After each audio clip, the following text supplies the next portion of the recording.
Dobro večer, spoštovane gledalke, dragi gledalci, ljubiteljice in ljubitelji nogometa. Pred nami je še ena v seriji povratnih četrtfinalnih tekem slovenskega nogometnega pokala. V športnem parku v Kidričevem se bosta pomerila domači Aluminij in ekipa iz Krškega. Vse je pripravljeno. Ja, in to je strel preko živega zidu in dobra obramba, odličen udarec, toda izkazal se je Kovačič z obrambo.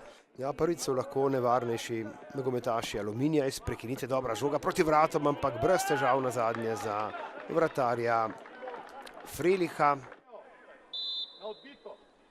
Ploj bo poskusil neposredno sprožiti proti vratom in na zadnje izbijajo gostujoči nogometaši, žoga ponovno iz avta.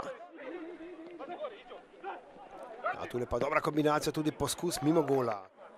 To je že tretji rumeni karton v gostujočem taboru, pravzaprav trije tudi v domačem, tule pa dober udarec preko gola tokrat, visoka podaja, sodnik ima zastavico ob tleh in padec na robu kazenskega oziroma v kazenskem prostoru, zahtevali so najstrožjo kazen v taboru Krškega, vendar pa ne, in zadnji žvižg sodnika Dragoslava Periča, torej tekma je končana brez zmagovalca 0-0, kar pomeni, da se je v polfinale uvrstila ekipa Aluminija.